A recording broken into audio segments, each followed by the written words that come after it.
Bonjour et bienvenue, voici notre tour d'horizon économique, géopolitique et boursier. Et nous sommes le lundi 13 mars.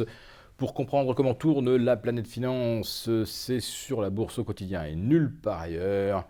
Et l'épisode du jour s'intitulera non pas les 107 ans, mais les 107 séances sans consolidation. Je fais allusion donc à cette série historique jamais vue de 107 séances sans la moindre correction, la moindre pause de plus de 1% sur le Dow Jones.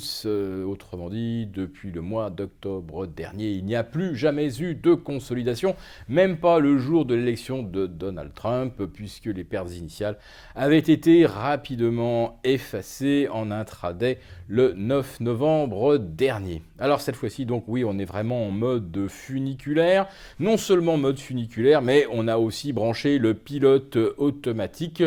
L'équipage est peut-être au fond de l'appareil en train de s'amuser avec les hôtesses. En tout cas, clairement, il n'y a plus personne aux commandes.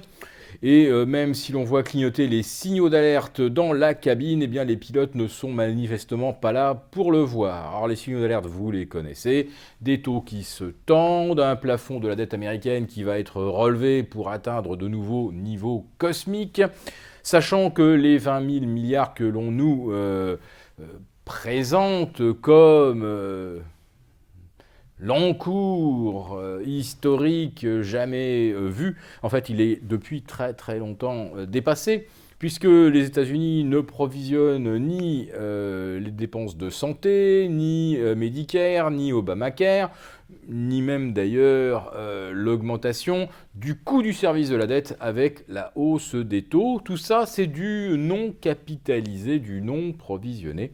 Alors, où va-t-on avec la dette? En tout cas, les 20 000, ils sont franchis depuis longtemps, donc autant relever tout de suite jusqu'à 25 000 milliards de dollars, et comme ça, on sera tranquille pour un petit bout de temps.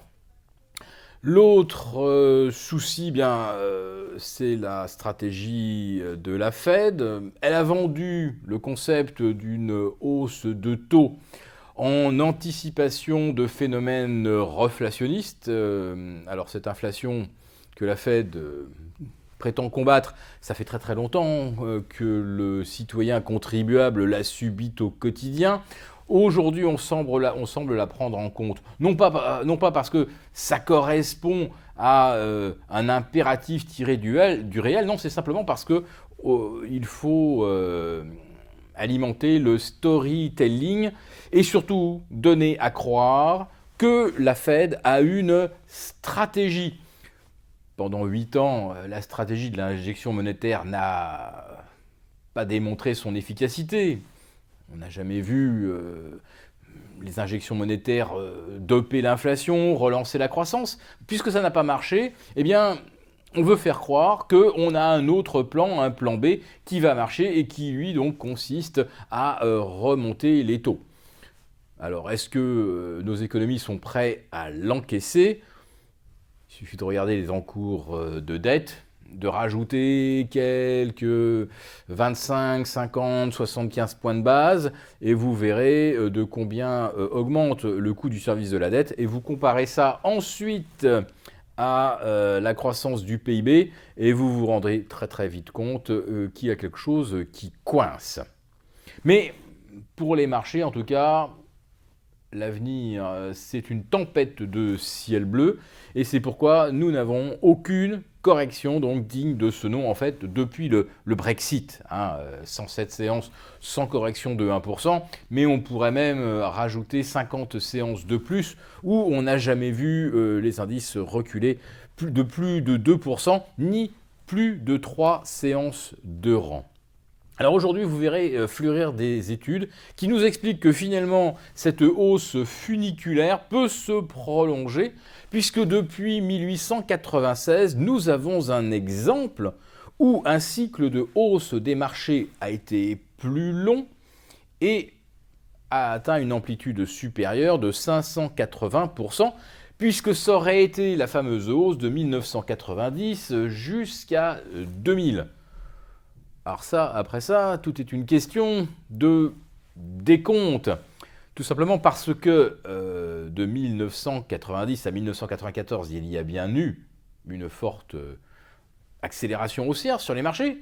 Mais en 1994, si ma mémoire est bonne, on a quand même connu une année noire avec une correction de plus de 20%. Et lorsque l'on observe une correction de plus de 20%, eh bien, on considère que c'est là un territoire de correction et que donc, on a accompli un cycle jusqu'à ce que se termine la correction. Donc le cycle 90-2000, il n'existe pas vraiment. C'était un premier cycle 90-94 et ensuite un cycle 95-2000. Là, d'accord, le cycle 95-2000, il a dépassé effectivement les 350%, ce que l'on a eu donc depuis le 9 mars 2009.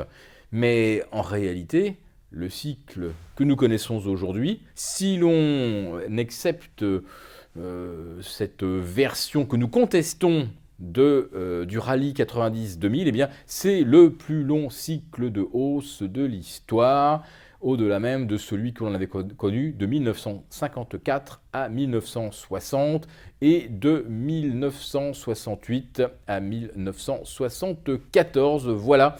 Les marchés donc sont en mode automatique, mais on a quand même l'impression qu'ils se dirigent tout droit vers le platane qui pourrait bien arriver mercredi 15 au soir.